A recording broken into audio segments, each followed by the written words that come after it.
दोस्तों और सभी को कैसे हैं आप सब। हम लोग एक नया सेशन स्टार्ट करने वाले हैं। General science. जनरल साइंस को हम लोग जो हैं, जो भी प्रीवियस का क्वेश्चन अभी तक आया हुआ है, जो सबसे मान्य पुस्तक माना जाता है, वो आपका है घटना चक्र। और घटना चक्र में जितने भी क्वेश्चन बने हैं साइंस से रिलेटेड, टोटल क्वेश्चन को हम लोग टॉपिक वाइज करेंगे, है ना। तो टॉपिक वाइज जितने भी प्रकार के क्वेश्चन आए हुए हैं सभी क्वेश्चन को हम लोग करेंगे। जितने भी चैप्टर इससे बनते हैं, तो आप लोग लगातार सेशन में बने रहिए और इस सेशन को एंजॉय कीजिए। बहुत कुछ सीखने को मिलेगा इस सेशन से, है ना। तो आज हम लोग जो है वो पहला चैप्टर यानी कि यू 50 से 52 क्वेश्चन है और इससे ज्यादा क्वेश्चन आपसे नहीं बन सकता है ना। क्वेश्चन को आराम से देखिएगा, क्वेश्चन लगाइएगा। तो हम लोग क्वेश्चन को स्टार्ट करते हैं। आज हम लोग पढ़ने वाले हैं यूनिट को। तो आपको पता होगा भाई, यूनिट से पहले हम लोग को पढ़ना पड़ता है भौतिक राशियां। भौतिक राशि यानी कि फिजिकल क्वांटिटी। फिजिकल क्वांटिटी कहने का मतलब है जिस क्वांटिटी को हम लोग मेजर कर सकते हैं उसे हम लोग क्या बोलते हैं, फिजिकल क्वांटिटी, है ना। और फिजिकल क्वांटिटी को किसी भी फिजिकल क्वांटिटी को मापने के लिए उस परिमाण को मानक मान लेते हैं। इस मानक को कोई नाम दे देते हैं और इसी जो मानक नाम दिए हैं इसी को हम मात्रक या यूनिट कहते हैं, है ना। तो भौतिक राशि में जाइएगा तो मापन की लगभग 4 पद्धति जो है दिया गया है। एक सीजीएस होता है, एक एफपीएस होता है, एमकेएस होता है, एसआई होता है ना। तो हम लोग डिटेल के साथ भी हम लोग डिटेल देखेंगे। तो अभी हम लोग जो है क्वेश्चन को स्टार्ट करते हैं। और चलिए भाई, सभी लोग जो है वो अच्छा से क्वेश्चन को देखिएगा और क्वेश्चन को समझिएगा, है ना। चलिए हम लोग क्वेश्चन स्टार्ट करते हैं।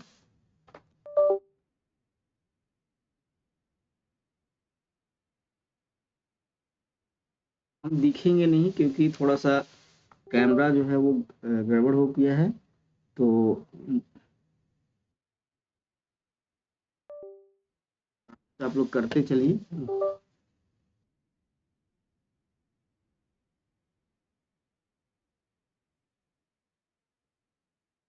स्टार्ट करते हैं हम लोग। तो आज का जैसा कि आप पहला क्वेश्चन देख रहे हैं, निम्नलिखित भौतिक राशि है ना। मतलब कि मेन जो है फंडामेंटल यूनिट्स इसमें कौन सा है।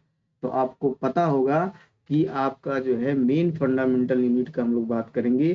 तो फंडामेंटल यूनिट जो होते हैं वो 7 बताया गया है ना। फंडामेंटल यूनिट जो है आपके कितने हैं, 7 हैं मेन, है ना। ये आपको पता होगा।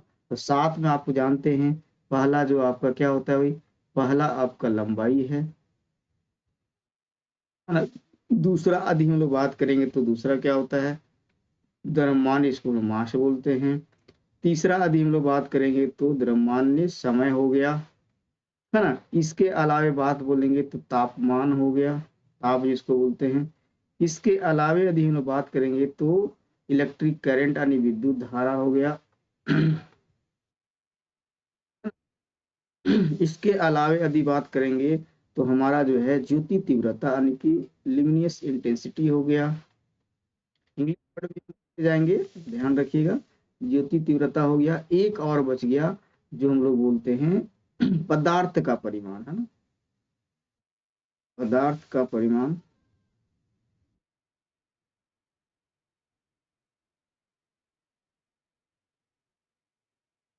ध्यान रखना है, पदार्थ का परिमाण, क्लियर। तो साथ इसमें देख लीजिए निम्नलिखित में से कौन सी राशि है। तो आपको पता चल गया होगा कि यहाँ पे जो है कौन सा जो है भौतिक राशि है। तो आप देख रहे होंगे कौन सा हो जाएगा, बल तो होगा नहीं, वेग होगा नहीं, कार्य होगा नहीं, तो क्या हो जाएगा, विद्युत धारा हो जाएगा, है ना। नेक्स्ट क्वेश्चन में आते हैं, शक्ति की मात्रक, है ना। शक्ति का मतलब होता है पावर। पावर का यूनिट क्या है, पावर का यूनिट क्या हो सकता है भाई।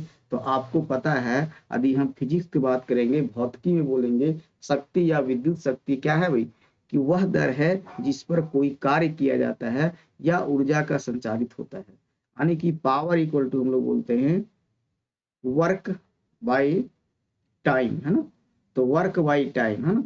तो वर्क को हम लोग किससे यूनिट मतलब वर्क का यूनिट क्या होता है, तो आप बोलिएगा सर जूल होता है। टाइम का तो आप जानते हैं क्या होता है, सेकंड होता है, यानी कि जूल पर सेकंड। और जूल पर सेकंड को हम लोग क्या बोलते हैं, वाट। सेकंड को हम लोग क्या बोलते हैं, वाट है। इसका मतलब क्या हो गया, हर्ट्ज तो होगा नहीं, है ना, वोल्ट तो होगा नहीं, न्यूट्रॉन होगा नहीं, तो क्या हो जाएगा, वाट हो जाएगा, है ना। चलिए नेक्स्ट क्वेश्चन में आते हैं हम लोग। विद्युत शक्ति की इकाई क्या है भाई, तो विद्युत शक्ति की क्या इकाई है, तो अभी तो हम लोग बात किए थे, विद्युत शक्ति की इकाई क्या हो जाएगा, वाट हो जाएगा, है ना। क्या होता है भाई, तो पावर इक्वल टू होता है वर्क बाई टाइम, या फिर जूल पर सेकेंड भी हो जाएगा। तो ये भी आपको ध्यान। नेक्स्ट क्वेश्चन में आते हैं, बल का मात्रक क्या, देखिए यहाँ पे कुछ नहीं पूछा है, तो बल का मात्रक क्या हो जाएगा बल का मात्रक आपको जो है, बल का मात्रक होता है सिंपल, यदि हमको एसआई यहाँ पे यहाँ दिख रहा है एसआई, है ना, तो बल का मात्रक होता है, पूछ रहा है यहाँ पे कुछ भी नहीं पूछ रहा है, तो एसआई पूछ सकता है। तो एसआई मात्रक आप जानते हैं न्यूटन होता है। यदि सीजीएस मात्रक यहाँ से पूछता तो आपको पता है यहाँ से डाइन होता है ना, सीजीएस मात्रक पूछता तो आपको क्या होता है, डाइन।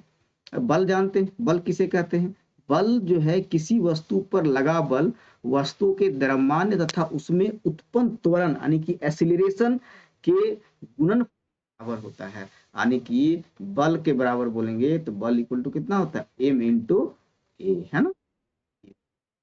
क्या हो जाएगा, ये न्यूटन हो जाएगा। आगे बढ़ा जाए। नेक्स्ट आते हैं हम लोग कार्य का मात्रक, है ना, कार्य, कार्य यानी कि वर्क, वर्क के बारे में बात करेंगे, है ना। तो वर्क किसे बोलते हैं भाई, तो जब किसी वस्तु पर बल लगाकर उसमें क्या किया जाता है, उसमें विस्थापन यानी कि डिस्प्लेसमेंट उत्पन्न किया जाता है, तो बल, फोर्स द्वारा किया गया वर्क, या अर्थात बोल सकते हैं बल तथा बल के दिशा में विस्थापन के गुणनफल के बराबर होता है। यानी कि हम बोल सकते हैं कि भाई वर्क क्या होता है, फोर्स इनटू होता है डिस्प्लेसमेंट, ठीक है। का जो है मात्रक क्या होता है, तो अभी तो हम बताए थे मात्रक होता है जूल, वाट तो नहीं होगा, वाट तो होगा पावर का, वाट क्या होगा, पावर का। न्यूट्रॉन का तो यहाँ बात ही नहीं कर रहे हैं। डाइन तो बताए थे, डाइन का होता है आपका, डाइन का डाइन का होता है आपका जो है ये बल का होता है ना। डाइन का मात्रक क्या होता है, बल, है ना। अब बल किसका भी सीजीएस यूनिट होता है, ये ध्यान रखना, ये क्या होता है, सीजीएस यूनिट। और वहीं यदि हम बोलेंगे आपका ये आपका बोलेंगे हम लोग एसआई यूनिट बोलेंगे तो न्यूटन। चलिए अब आते हैं हम लोग 6 नंबर क्वेश्चन में।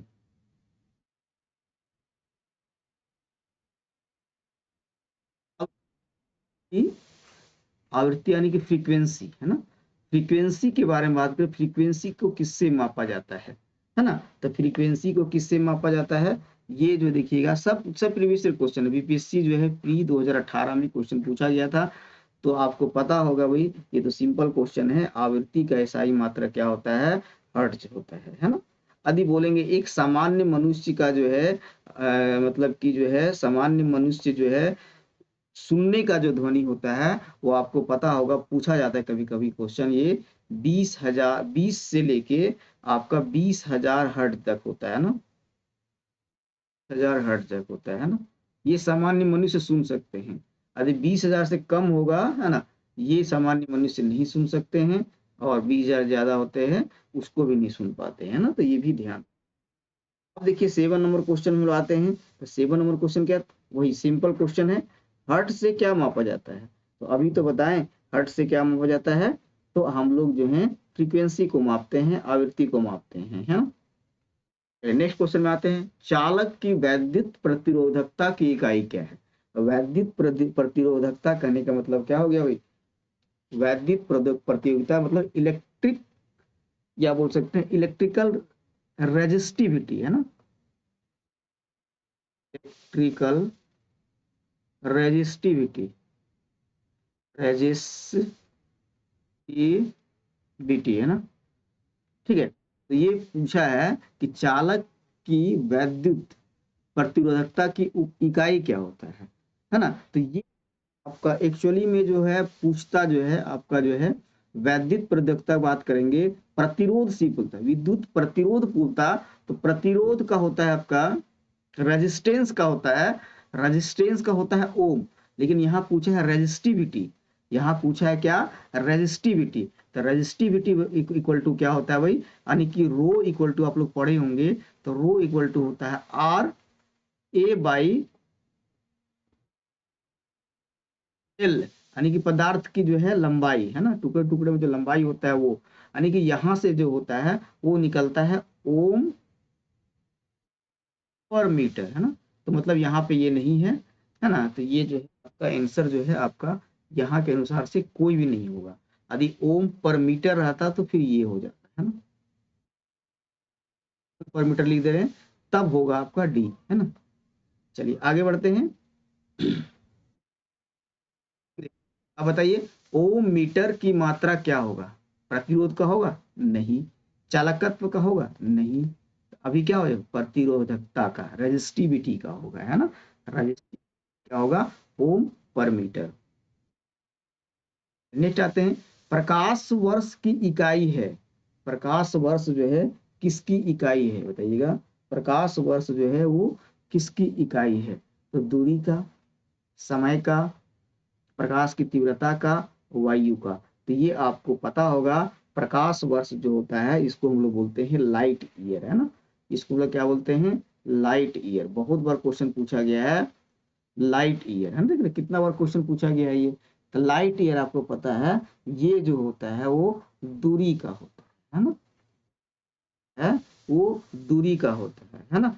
तो एक प्रकाश वर्ष इक्वल टू याद रखिएगा आप लोग, एक प्रकाश वर्ष इक्वल टू कितना आप लोग कमेंट कीजिएगा, तो होता है 9.46 इंटू 10⁻15 मीटर है ना।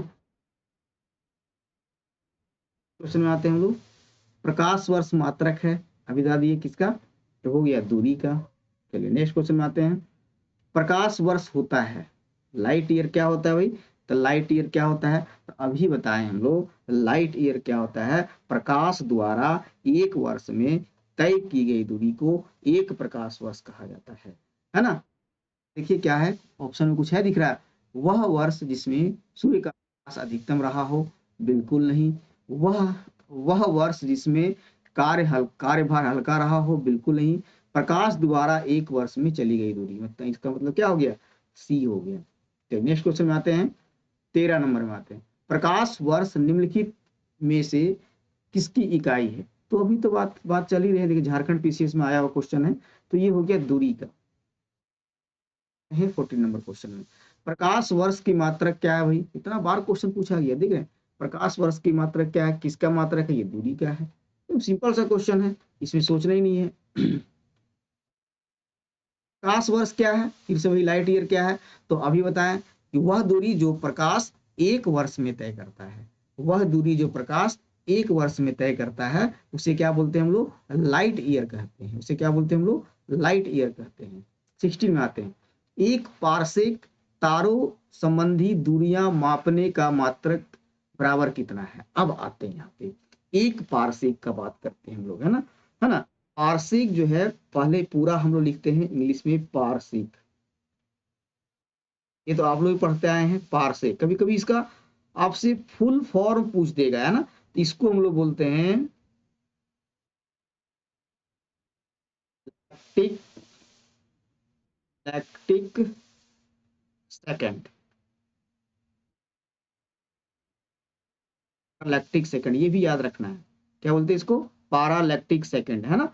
यह क्या होता है भाई, यह जो है इसका प्रयोग लंबी खगोलीय दूरी को व्यक्त करने के संदर्भ में होता है, अर्थात कुछ पॉइंट आप लिख सकते हैं, तो यहाँ कुछ पॉइंट नोट करके लिख लीजिएगा।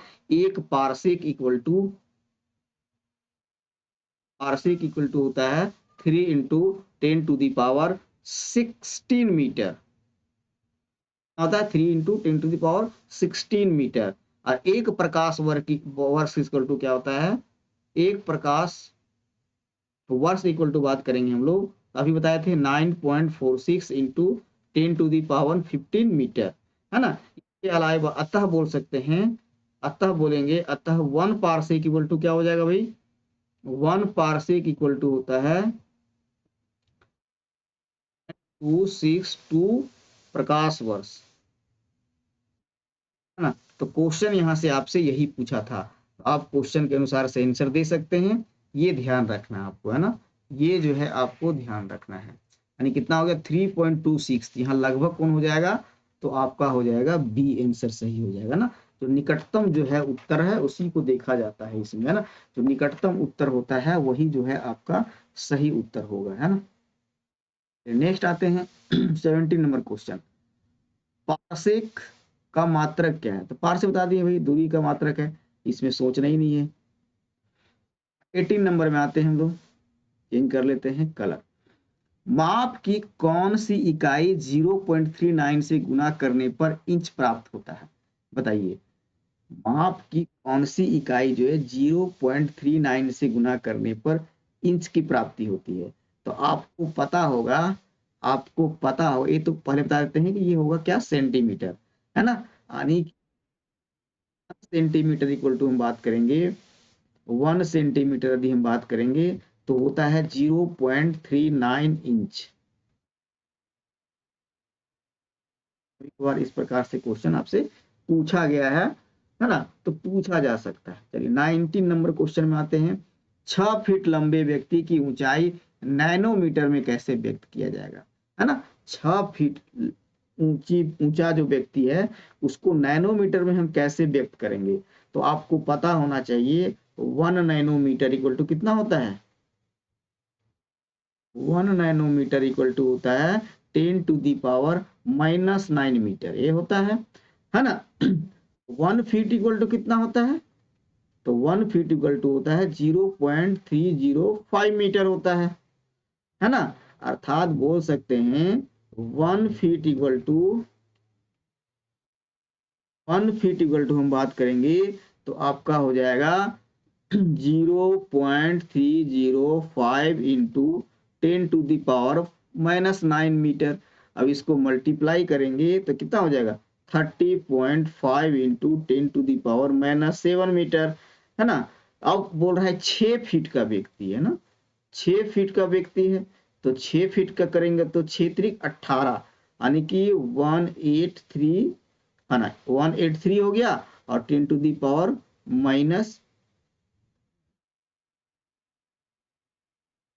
मीटर होगा ना हो, तो इसको जो है चेंज हो जाएगा किस में, नैनोमीटर, इधर ले आएंगे तो 1 मीटर इक्वल टू जाएगा, तो 1 मीटर इक्वल टू क्या हो जाएगा, 1 मीटर इक्वल टू हो जाएगा 10⁻, हो गया 10⁻9 मीटर हो जाएगा ना, पावर 9 मीटर, यानी कि यहाँ पे पॉजिटिव होगा ना कि नेगेटिव होगा, है ना, ये थोड़ा सा ध्यान रखना है, गड़बड़ हो गया था। अब ये हो जाएगा 7। अब इस प्रकार सा कोई है, देखिए भाई 6 फीट वाला आदमी कोई है, तो क्या हो जाएगा, सी हो जाएगा इनसे, क्या हो जाएगा इसका आंसर, सी हो जाएगा। चलिए आगे बढ़ते हैं, नेक्स्ट क्वेश्चन में आते हैं 20 में। 1 नैनोमीटर होता है, तो 1 नैनोमीटर कितना होता है, ये तो आपको पता ही होगा, 1 नैनोमीटर होता है। ऐसे तो 1 नैनोमीटर इक्वल टू कितना होता है, 1 नैनोमीटर इक्वल टू हो गया 10⁻⁻9 मीटर। लेकिन यहाँ देखिए, यहाँ क्वेश्चन हड़बड़ा के नहीं मारना है, यहाँ पूछ रहा है सेंटीमीटर में, सेंटीमीटर में, सेंटीमीटर में, सेंटीमीटर में, है ना। और जब सेंटीमीटर पूछेगा इसका मतलब 1 मीटर इक्वल टू कितना होता है, 1 मीटर होता है 100 सेंटीमीटर के बराबर। तो यहाँ पे हम क्या करेंगे, यहाँ पे क्या करेंगे, यहाँ पे हम करेंगे इसका मतलब ये हो गया 10⁻⁻9 मीटर इक्वल टू, क्या हो जाएगा 10⁻2, है ना, to the power 2 into 10⁻⁻9 centimetre, centimetre change करेंगे ना, सेंटीमीटर, है ना। तो अब देखिए यहाँ पे क्या हो जाएगा 10⁻⁷ सेंटीमीटर। तो ये थोड़ा सा ध्यान देना है, 1 नैनोमीटर इक्वल टू, है ना, कौन सा हो जाएगा, बी हो जाएगा, है ना। चाहते हैं 1 नैनोमीटर कितने बराबर होते हैं, ये तो इजी क्वेश्चन हो गया, इसमें तो सोचना ही नहीं है। 1 नैनोमीटर का मीटर मीटर सभी दिया, 10⁻⁹ कितना हो जाएगा, 9 हो जाएगा। एम्पियर मापने का मात्रा क्या है, तो एम्पियर मापने का मात्रा क्या है, ये तो बहुत सिंपल क्वेश्चन हो गया। एम्पियर मापने का मात्रा क्या होता है, विद्युत धारा, इलेक्ट्रिक करंट होता है ना, ठीक है। बढ़ते हैं, मेगावाट बिजली को मापने की इकाई क्या है, मेगावाट बिजली को मापने की क्या इकाई है, तो आपको पता होगा ना, तो मेगावाट में आजकल सब बोलते हैं भाई इतना मेगावाट बिजली, गीगावाट बिजली, मेगावाट बिजली, है ना। तो 1 इक्वल टू कितना होता है, 1 मेगावाट इक्वल टू होता है 10⁻⁶ वाट होता है ना, 6।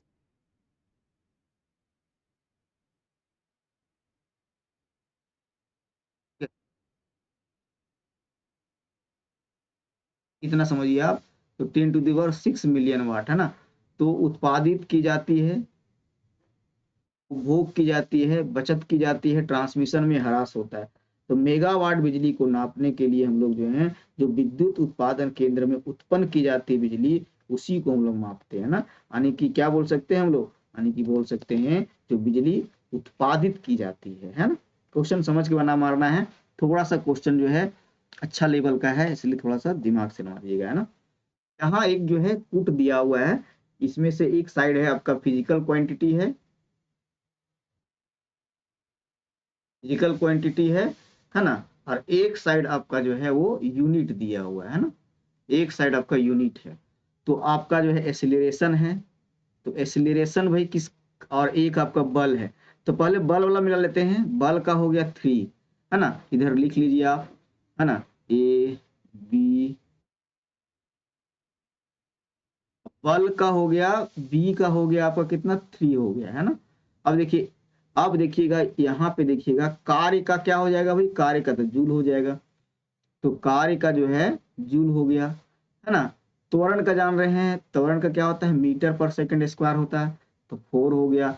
आवेग का, वेग का जान रहे हैं कि वेग का क्या होता है, न्यूटन सेकंड होता है आवेग का, है ना, याद रखिएगा। तो ये हो गया आपका 2, तो 4 3 1 2 जिसमें होगा तो वही हो जाएगा आपका आंसर, क्या हो जाएगा, 4 3 1 2। आगे बढ़े, देखिए है, इसको पकड़ना है ना, सुमेलित कीजिए इसमें, जूल थे, जूल का क्या हो गया, कार्य। तो यहीं से बताइए ए का 3 कहीं है, ए का 3, ये तो ऐसे ही सही हो गया, और आगे बढ़ने की जरूरत ही नहीं है हमको, है ना। छूट गया का हो, 24,000 आ गया 28 में, अच्छा छूट गया, कोई बात नहीं, तो इसको मेकअप कर लेंगे, हो जाएगा, कार्य हो गया, है ना, जूल का क्या हो गया, कार्य हो गया, है ना। एम्पियर तो जान ही रहे हैं, धारा हो गया। एक तो ऐसे भी आपको पहला से ही आपको पकड़ में आ जाएगा, है ना, क्योंकि एक ही आंसर हो रहा है। फिर भी हम लोग देख लेते हैं, वाट का क्या था, वाट का हम लोग बताए थे, बताइए वाट का क्या बताए थे भाई, हम्म? अमर्त्य, है ना, कैलोरी या वोल्ट, वोल्ट हो गया विभवांतर, सब मान, सब आप सब इजिली बना सकते हैं, सब जो है अब इजिली बना सकते हैं ना, ठीक है। कि सब जो है, ये तो हो जाएगा सामर्थ्य, पावर बोल सकते हैं, है ना। फिर कैलोरी क्या होता है, कैलोरी होता है उष्मा, ये ध्यान रखिएगा, कैलोरी जो होता है उष्मा, हीट, है ना, कैलोरी जो होता है वो उष्मा होता है। चलिए आगे बढ़ते हैं, 29 में से कौन सा सुमेलित नहीं है ना, कौन सा सुमेलित नहीं है, बताइए भाई। नॉट नॉटिकल मील, जहाज के चाल की माप, नॉटिकल मील, नौ संचालन में प्रयुक्त दूरी की इकाई, एंगस्ट्रम, प्रकाश के तरंग दैर्घ्य की इकाई, प्रकाश समय मापन की इकाई। अब देखिए, अब कौन सा हो जाएगा, आप तो आपको पता होगा, नॉट जो है आपका जहाज की चाल को मापने के लिए, स्पीड को मापने, नॉटिकल मील जो है ये भी सही है, नौ संचालन में प्रयुक्त दूरी की इकाई को मापने के लिए करते हैं। एंगस्ट्रम तो जान ही रहे हैं भाई, आपका जो है वेवलेंथ को जो है, लाइट का वेवलेंथ को मापने का इकाई है, लेकिन प्रकाश वर्ष अभी बताया, लाइट ईयर जो है वो दूरी का मापने का इकाई है, दूरी मापने की है ना। तो कौन सा गलत हो जाएगा, प्रकाश वर्ष आपका क्या हो जाएगा, गलत हो जाएगा, है ना। चलिए आगे बढ़ते हैं। एंगस्ट्रम किसको मापते हैं भाई, अभी बताए थे। एंगस्ट्रम जो है तरंग दैर्घ्य को मापने, है ना, तरंग दैर्घ्य मापने का इकाई है। और 1 एंगस्ट्रम इक्वल टू कितना होता है, 1 एंगस्ट्रम इक्वल टू होता है 10⁻⁻10 मीटर। ध्यान रखिएगा। आगे बढ़ते हैं।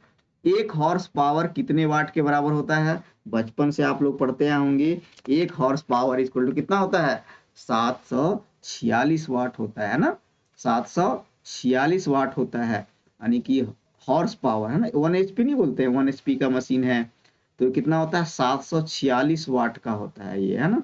तो ये ध्यान रखना आपको। आगे बढ़ते हैं। 32 में आते हैं, ये भी आपका क्या करना है, सुमेलित करना है, सूची 1 सूची 2 से।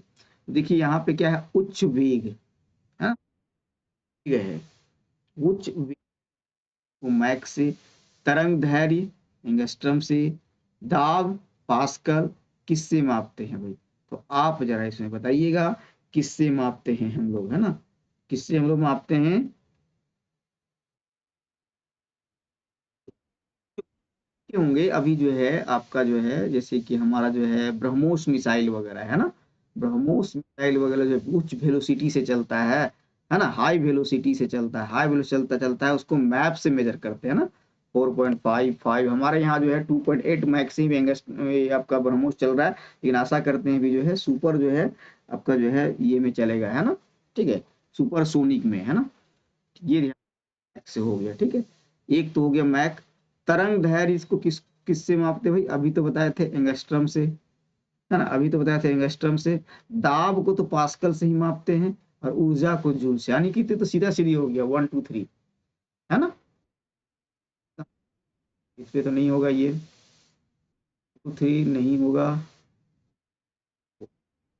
आईएएस में आया हुआ है, यूपीपीएससी में क्वेश्चन आया हुआ है। ऊर्जा से उसी तरह, ऊर्जा जूल ऊर्जा से उसी तरह संबंधित है जैसे पास्कल संबंधित है। मात्रा क्या होता है, यानी कि ऊर्जा का मात्रा क्या होता है, जूल होता है। तो उसी तरह पास्कल का मात्रा क्या होगा, तो अभी तो हम बताए थे दबाव या दाब, है ना। ठीक है, अब आते हैं नेक्स्ट क्वेश्चन में। माइक्रोन बराबर होता है, एक माइक्रोन बराबर कितना होता है ना, बताइएगा, 1 माइक्रोन बराबर कितना होता है। देखिए आपको पता होना चाहिए, 1 माइक्रोन बराबर जो होता है, माइक्रोन बराबर होता है 10⁻⁻6 मीटर, है ना। इसको भी हम लोग चेंज करेंगे, 10⁻⁻6 इंटू, क्योंकि यहाँ देखिएगा दिया हुआ है मिलीमीटर में, है ना, दिया हुआ मिलीमीटर में, है ना। इसको हम लोग चेंज करेंगे 10⁻³ करेंगे, तो ये हो जाएगा आपका मिलीमीटर में, है ना, मिली। अब इसको चेंज कर दीजिए, तो ये कितना हो जाएगा, ये नीचे चला जाएगा 10⁻6 हो जाएगा, और ऊपर चल जाएगा 10⁻³ हो जाएगा, है ना। यानी कि ये 3 से 6 कट जाएगा, यानी कितना हो जाएगा, 10⁻³ हो जाएगा, यानी कि बाई 1/1 2 3 शून्य हो जाएगा, है ना। ये हो जाएगा ऐसा कोई है, ये हो जाएगा सी आंसर हो जाएगा। नेक्स्ट आते हैं। 1 माइक्रोन लंबाई प्रदर्शित करता है, 1 माइक्रोन जो है वो लंबाई प्रदर्शित करता है, क्या प्रदर्शित करेगा भाई, तो 1 माइक्रोन जो अब यहाँ देखना है सेंटीमीटर में है, कोई सेंटीमीटर में है, कोई मीटर में है, कोई मिलीमीटर में है ना। तो अनुसार हम लोग यहाँ पे बात करेंगे, है ना। तो 1 माइक्रोन का बात करेंगे यदि हम लोग, 1 माइक्रोन का यदि हम लोग बात करते हैं, तो आपको पता है 10⁻⁻6 मीटर होता है। बोले बिल्कुल सर, 10⁻6 मीटर होता है। यानी कि कहने का मतलब हो गया कि 1 माइक्रोन इक्वल टू हो जाएगा 0.005 शून्य हो जाएगा ना, बटा 1 हो जाएगा, है ना, इतना मीटर हो जाएगा, है ना। अगर सेंटीमीटर में यदि हम लोग चेंज करेंगे तो 100 से मल्टीप्लाई करेंगे, 100 से मल्टीप्लाई करेंगे तो 2 शून्य खत्म हो जाएगा, 1 2 3, 2 शून्य यहाँ से खत्म हो जाएगा, 3 शून्य हो जाएगा, है ना, सेंटीमीटर में, है ना, ये हमारा सेंटीमीटर में हो जाएगा, है ना। तो इसको देखिएगा फिर नीचे ले जाएंगे तो 10⁴ हो जाएगा, सेंटीमीटर हो जाएगा, यानी कि 10⁻⁻4 सेंटीमीटर हो जाएगा। इतना कोई है तो ये हो जाएगा, समझना है इसको, है ना। फिर नेक्स्ट आते हैं 36 में आते हैं ना, निम्नलिखित में से कौन सा एक सुमेलित नहीं है। यदि बात करेंगे निम्नलिखित में से कौन सा एक सुमेलित नहीं है। डेसिबल, डेसिबल क्या जानते हैं भाई, ध्वनि की प्रबलता को मापता है, बिल्कुल सही बात है ना। अश्व शक्ति क्या, हॉर्स पावर क्या है, तो शक्ति का पावर को मापता है, ये भी सही है। समुद्री मील क्या है, बताए थे नौ संचालन में दूरी की इकाई को मापता है। सेल्सियस क्या है, तो सेल्सियस जो है वो किसको मापता है भाई, सेल्सियस जो है ये आपको जो है तापमान को मापता है, ताप को मापता है ना, टेम्परेचर को मापता है एक्चुअली बोलेंगे तो, टेम्परेचर को मापता है, लेकिन हीट को नहीं। हीट को मापने के लिए क्या करते हैं हम लोग, हीट के लिए हम लोग यूज करते हैं कैलोरी का, हीट मापने के लिए हम लोग क्या यूज करते हैं, कैलोरी का, है ना। हीट मापने के लिए क्या यूज करते हैं भाई, तो कैलोरी का यूज करते हैं, तो ये ध्यान रखना आपको, है ना। गलत हो गया, ये नहीं है ना, डेसिबल ये सही। 37 में हम लोग आते हैं, निम्नलिखित में से कौन सी एक उष्मा की इकाई नहीं है। अभी तो बताए थे हम, कौन सी एक उष्मा की इकाई नहीं है। उष्मा क्या होता है, उष्मा एक प्रकार का ऊर्जा ही है ना। उष्मा जो है एक प्रकार का ऊर्जा है जो पदार्थों के बीच क्या करता है, तापांतर को व्यक्त करती है, मतलब ताप के अंतर को व्यक्त करती है। उष्मा जो है एक स्थान से जान रहे हैं दूसरे स्थान तक स्थानांतरित होती है ना। और ये स्थानांतरण हमेशा अधिक ताप से क्या हो जाएगा, कम ताप की ओर होता है। उष्मा का मापन हम लोग जान रहे हैं कैलोरी से करते हैं, किलो कैलोरी से करते हैं, जूल से करते हैं, किलो जूल से करते हैं, है ना। तो ये क्या हो जाएगा भाई, यहाँ देखिएगा कैलोरी से करते हैं, किलो कैलोरी से करते हैं, किलो जूल से करते हैं, लेकिन ये वाट जो है ये पावर का है ना, शक्ति का मात्रा के वाट है। हमारा कौन सा होगा, ये नहीं होगा, है ना। तो आते 38 में, उष्मा की इकाई निम्नलिखित में से कौन नहीं है। उष्मा की इकाई जो है निम्नलिखित में से कौन नहीं है, बताइए। 38 है ना। तो देखिएगा उष्मा का भी बताए कैलोरी होगा, जू अर्ग भी होगा, है ना,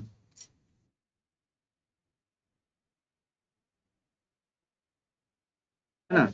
तो इसमें देखिएगा उष्मा की इकाई सेंटीग्रेड नहीं होती है, बल्कि तापमान की इकाई है ना। कैलोरी की बात कर लिए हम, जूल का बात कर लिए, अर्ग का बात कर लिए। अर्ग जो है सीजियस यूनिट है ना, सीजीएस यूनिट में जो है उष्मा को बोलते हैं अर्ग, है ना, हीट, हीट का यूनिट बोलेंगे, है ना। उष्मा ऊर्जा का एक रूप है जो जब जो है ऊर्जा एक पिंड से दूसरे पिंड में तापांतरण के कारण स्थानांतरित होता है ना। और स्थानांतरित होने वाली ऊर्जा को ही हम लोग क्या बोलते हैं, हीट बोलते हैं या फिर उष्मा बोलते हैं।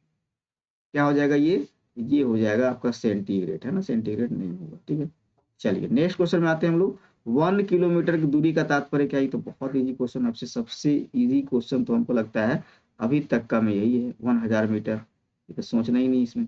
चलिए आगे आते हैं, एक पिकोग्राम किसके बराबर होता है। देखिए ये क्वेश्चन है, यहाँ से कभी कभी क्वेश्चन बनता है 1 पिकोग्राम। अब इसको हमको समझना पड़ेगा 1 पिकोग्राम क्या होता है। तो द्रव्यमान को मापने की लघु इकाई जो होता है, मिलीग्राम होता है, माइक्रोग्राम होता है, नैनोग्राम होता है, पिकोग्राम होता है ना। फिर आपका पेम्टोग्राम होता है ना। ये सब जो होता है आपका जो है मापने का होता है इकाई, है ना। तो 1 पिकोग्राम जो होता है लिख सकते हैं, तो 1 पिकोग्राम इक्वल टू होता है आपका 10⁻⁻12 ग्राम, है ना। माइक्रोग्राम बात करेंगे हम लोग, तो 1 माइक्रोग्राम होता है इक्वल टू, जान ही रहे 10⁻⁻6 ग्राम। उसके बाद होता है 1 फेम्टोग्राम, है ना, इसको लिख ही देते पूरा। 1 फेम्टोग्राम होता है 10⁻15 ग्राम, है ना। उसके बाद होता है 1 मिलीग्राम, एक अलग अलग करके लिख देते हैं। 1 मिलीग्राम जान ही रहे हैं कि आपका 10⁻³ ग्राम होता है ना। फिर आपका 1 नैनोग्राम आपको पता है, 1 नैनोग्राम इक्वल टू होता है 10⁻⁹ ग्राम होता है। तो कभी कभार इस प्रकार का क्वेश्चन आपसे बन जाता है ना, ये ध्यान रखिए।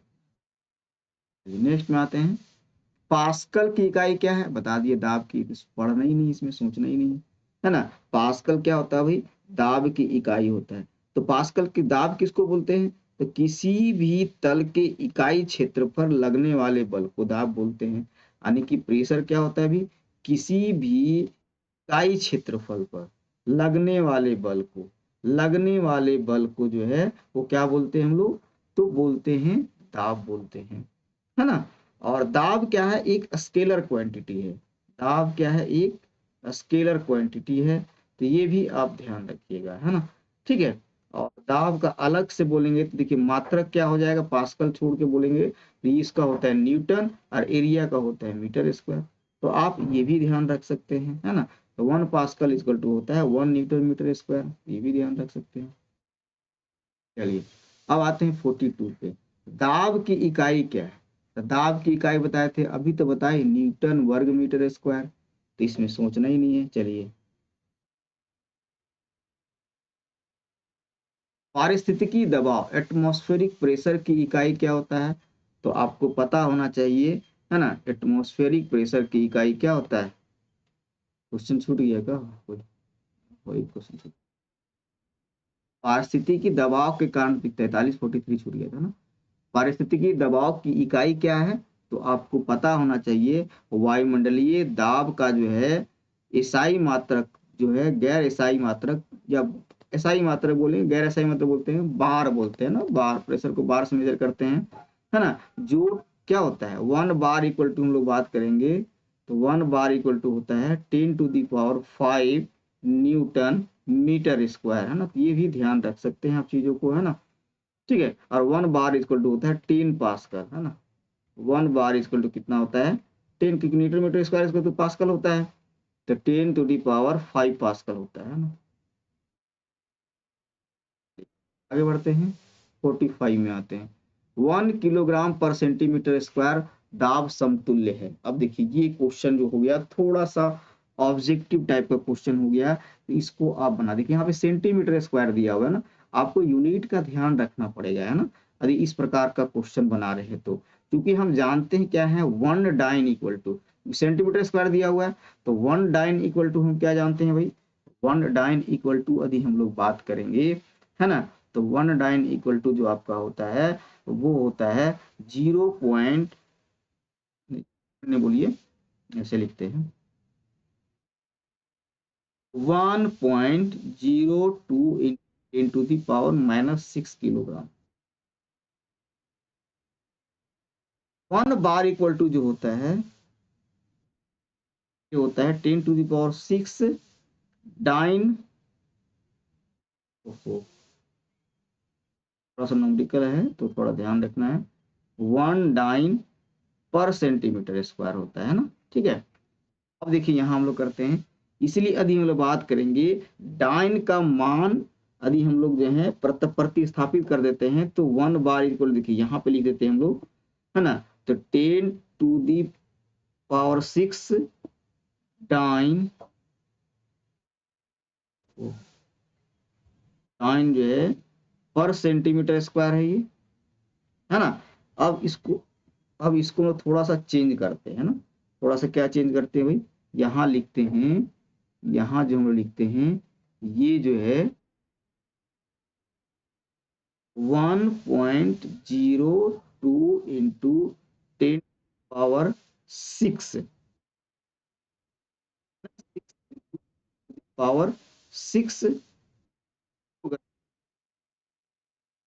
पर सेंटीमीटर स्क्वायर। देखिए ये और ये क्या हो जाएगा, कट जाएगा, इसका मतलब हो गया 1.02 पर सेंटीमीटर स्क्वायर, है ना। इस प्रकार का कोई है आंसर, तो लगभग जो है 1 बार के बराबर हो जाएगा, क्या हो जाएगा भाई, लगभग जो है आपका 1 बार के बराबर हो जाएगा, है ना। आगे बढ़ते हैं, 46 में आते हैं, निम्नलिखित ये कौन सी राशि अदिश राशि है, अभी हम बताए थे। बल क्या है भाई, वह वाला ट्रिक लगाना है, जहां पे आपको वह दिखेगा, एक्चुअली हर जगह ये सफल नहीं होता है, लेकिन वह जहां रहेगा वहां के मान के चलिएगा कि वो वेक्टर क्वांटिटी है, यानी कि सदिश राशि आपको दिखेगा, है ना, सदिश राशि आपको दिखेगा, है ना, लगभग में होता है ऐसा। तो जैसे देखिए बल वल, तो ये हो जाएगा आपका सदिश राशि, वेग हो गया सदिश राशि, त्वरण में वह है, ये भी हो गया।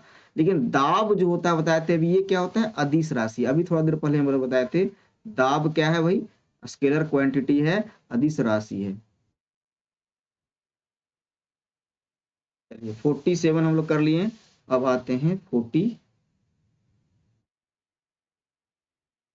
में, है ना, 47 में आते हैं। तो आयतन हो गया, दाब हो गया, चाल हो गया, दूरी हो गया, ये सब क्या हो गया, ये सब जितने भी सब हैं, जो अब सब क्या है, सब अदिश राशि है ना। वही हो गया आपका फोर्स हो गया, वेलोसिटी हो गया, डिस्प्लेसमेंट हो गया, एक्सेलरेशन हो गया, मोमेंटम हो गया, संवेग हो गया, मतलब उसी को बोलते हैं। सभी का सभी क्या है, सभी का सभी जो है वो स्केलर वेक्टर क्वांटिटी है ना। तेल का एक बैरल निम्न में से लगभग कितना होता है ना, तेल का एक बैरल ना, तो तेल का एक बैरल कितना होता है ना।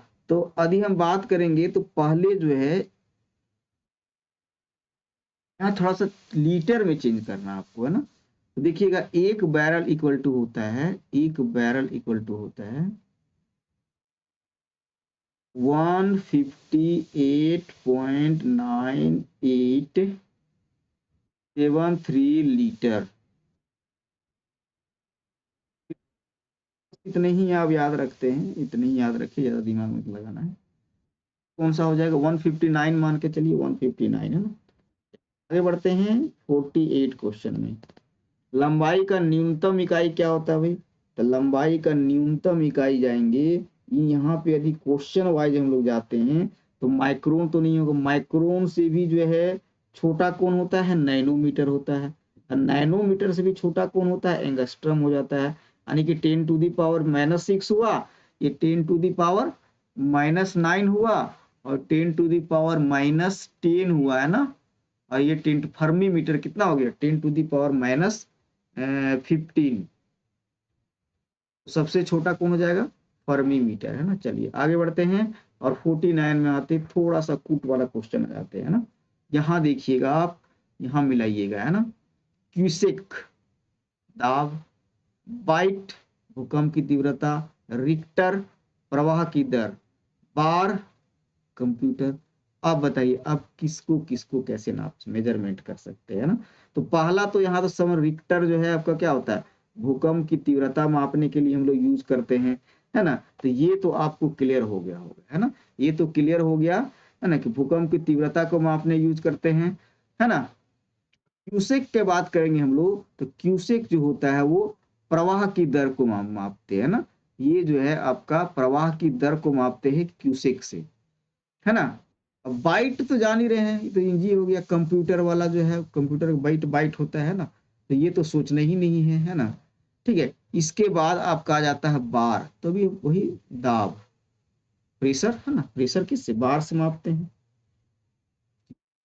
सर क्या क्या हो गया भाई, ए का हो गया, ए का हो गया 3, का हो गया 4, सी का हो गया 2, और डी का हो गया 1, 3 4 2 1। जहां भी होगा 3 4 2 1 तो लगाइए आंसर, 3 4 2 1, तो क्या हो जाएगा, बी हो जाएगा आंसर। चलिए नेक्स्ट आते हैं, क्यूसेक में क्या मापा जाता है। क्यूसेक का यदि हम लोग बात करेंगे, तो क्यूसेक में हम लोग क्या मापते हैं, क्यूसेक का यदि हम लोग बात करेंगे तो ये होता है जल प्रवाह की दर को मापने के लिए हम लोग क्यूबिक फीट प्रति सेकेंड का प्रयोग करते हैं। और क्यूसेक जो होता है, यहाँ पे हम लोग जल का प्रवाह यानी कि जल का बहाव यानी वेलोसिटी को, है ना, स्पीड क्या है उसको हम लोग मापते हैं, यानी कि जल के बहाव को हम लोग क्या करते हैं, मेजरमेंट करते हैं। निम्नांकित में से जो है एक वायुमंडल के ओजोन परत, है ना, अब आ गया ओजोन यानी कि O3 परत की मोटाई नापने के लिए किसका उपयोग करते हैं, नॉट का तो नहीं करते हैं भाई, है ना। पॉब्स का नहीं यूज करते, मैक्सवेल का, डॉब्सन का यूज करते हैं ना। याद रखिएगा किसका यूज करते हैं हम लोग, डॉब्सन का यूज करते हैं ना। वायुमंडल में ओजोन परत की मोटाई डॉब्सन से मापी जाती है, आपको पता होना चाहिए। एक डॉब्सन इकाई मानक ताप और दाब पर 10 माइक्रोमीटर ओजोन परत को व्यक्त करती है ना। एक डॉब्सन की इकाई जो है लगभग लगभग बोल सकते हैं 2.69 इंटू 10⁻20 ओजोन अणु प्रति वर्ग मीटर के समतुल्य होता है डॉब्सन की इकाई। चलिए नेक्स्ट क्वेश्चन में आते हैं हम लोग। डॉब्सन की इकाई का प्रयोग किया जाता है, अभी तो बताएं, ओजोन की परत को मोटाई को मापने के लिए करते हैं, है ना। ओजोन की परत की मोटाई को मापने के लिए करते हैं। चलिए, तो ये था हमारा जो है, हम लोग यूनिट को हम लोग खत्म कर लिए, है ना। यूनिट को हम लोग खत्म कर लिए और नेक्स्ट जो पहला चैप्टर हम लोग खत्म कर लिए, नेक्स्ट चैप्टर हमारा होगा वो मापन यंत्र एवं पैमाने होंगे, है ना। सेकेंड चैप्टर हमारा होगा मापक यंत्र, बहुत इंपॉर्टेंट है, एवं जो है इसके पैमाने, है ना। चैप्टर हम लोग करेंगे, कल करेंगे ये, है ना। जैसे कि अल्टीमीटर का प्रयोग हम लोग किसमें करते हैं, तो ऊंचाई मापन में करते हैं। एमीटर का प्रयोग हम लोग कहाँ करते हैं, तो विद्युत धारा मापने में करते हैं। एनोमोमीटर का हम लोग कहाँ करते हैं, तो वायु वेग मापने के लिए करते हैं। बैरोमीटर का हम लोग कहाँ करते हैं, तो वायुमंडलीय दाब को मापने के करने के लिए करते हैं ना। कार्डियोग्राफ किससे करते हैं भाई, तो हम लोग जो हृदय गति को रिकॉर्ड करने के लिए करते हैं, है ना। हाइग्रोमीटर का हम लोग कहाँ पे यूज करते हैं, तो वायुमंडल की सापेक्षिक आर्द्रता को मापने करने करने करते हैं, है ना। ठीक है। फैदोमीटर का कहाँ करते हैं, तो सागर की गहराई को मापने के लिए करते हैं।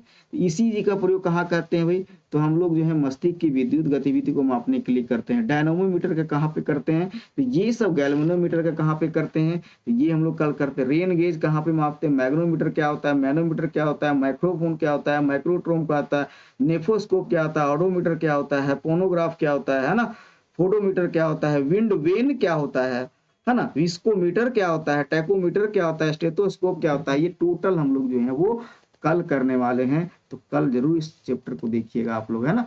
बाकी जरूर कोई क्वेश्चन होगा तो जरूर कमेंट बॉक्स में हम लोग क्वेश्चन आंसर कीजिएगा, है ना। बाकी बहुत बहुत धन्यवाद सेशन में आप लोग बने रहने के लिए। चलिए फिर हम लोग मिलते हैं कल, तब तक के लिए सभी को जो है बहुत बहुत धन्यवाद। Thank you.